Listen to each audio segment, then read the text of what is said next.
Mad by Guy de Maupassant. Am I mad or jealous? I know not which, but I suffer horribly. I committed a crime, it is true, a mad crime. But are not insane jealousy, passionate love, betrayed and lost, and the terrible pain I endure enough to make anyone commit a crime, without actually being a criminal? Oh, I have suffered continually, acutely, terribly. I have loved this woman to madness. And yet is it true? Did I love her? No, she owned me, body and soul. I was and am her plaything. She ruled me by her smile, her look, the divine form of her body. I fight against the domination of her physical appearance, but the woman contained in that body I despise, hate, and execrate. I always have hated, despised, and execrated her, for she is but an impure, perfidious, bestial, filthy creature, the woman of perdition, the treacherous, sensual animal in whom there is no soul. She is the human animal, even less than that. She is but a mass of soft flesh in which dwells infamy. The first few months of our union were deliciously strange. In her arms I was exhausted by the frenzy of insatiable desire. Her eyes drew my lips as though they could quench my thirst. They were grey at noon, shaded green at twilight, and blue at sunrise. I am not mad, I swear they were of these three colours. In moments of love they were blue, as though they had been bruised. The pupils dilated and nervous. Her lips trembled, and often the tip of her pink, moist tongue could be seen quivering like that of a snake. Her heavy eyelids would be slowly raised, revealing that ardent, languorous look which used to madden me. When I took her in my arms, I used to gaze into her eyes, trembling, seized not only with an unceasing desire to possess her, but also to kill this beast. When she walked across the room, each step resounded in my heart, and when she began to undress, her dress falling from her, and emerged, infamous but radiant from the white mass of linen and lace, I felt in all my limbs, in my legs and arms, in my panting chest, an infinite and cowardly weakness. One day, I saw that she was tired of me. I saw it in her eyes on waking. Leaning over her, I awaited this first look of hers every morning. I awaited it, filled with hatred, rage, and contempt for this sleeping brute whose slave I was. But when she fixed those pale, limpid blue eyes upon me, that languishing glance, tired with the lassitude of recent caresses, a rapid fire consumed me, exasperating my desires. When she opened her eyes that day, I saw a dull, indifferent look, a look devoid of desire, and I knew then she was tired of me. I saw it, knew it, felt it, and understood immediately that all was over, and each hour and minute proved to me that I was right. When I beckoned her with my arms and lips, she shrank from me. "Leave me alone," she said. "You are horrid. Will you never leave me alone?" Then I became jealous.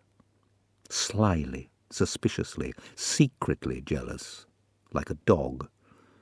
I knew she would soon be aroused again, that another man would excite her passions. I was insanely jealous. But I am not insane. No, indeed. I watched her and waited. Not that she had betrayed me, but she was cold and indifferent. At times she would say, "Men disgust me." Alas, it was too true. Then I became jealous of her very existence, of her indifference, of her nights alone, of her actions, of her thoughts, which I knew to be impure, jealous of all that my imagination suspected. And when she awakened sometimes with that same look of lassitude which used to follow our ardent nights, as though some desire had haunted her mind and stirred her passions, I suffocated with anger and an irresistible desire to choke her, to break her with my knee, to seize her by the throat and make her confess the shameful secrets of her heart took hold of me. Am I insane? No. One night I saw that she was happy. I felt, in fact I was convinced, that a new passion ruled her. She was trembling as she used to do after my caresses. Her eyes shone, she was feverish, and her whole being gave out that odour of desire which used to drive me mad. I feigned ignorance, but I watched her closely. I discovered nothing, however. I waited a week, a month, almost a year. She expanded in the joy of an inexplicable ardour, and was soothed by the happiness of some elusive caress. At last, I guessed. No, I am not insane. I swear I am not. How can I explain this inconceivable, horrible thing? How can I make myself understood? This is how I guessed. She came in one night from a long ride on horseback, and sank exhausted in a seat facing me. An unnatural flush tinted her cheeks. Her breast was heaving, her legs trembling, and her eyes were swollen. I was not mistaken. I had seen her look like that. She loved. I almost lost my head, and so as not to look at her, I turned to the window. A valet was leading her horse to the stable, and she stood and watched the prancing, fiery animal disappear. Then she fell asleep almost immediately. I thought and thought all night. My mind wandered through mysteries too deep to conceive.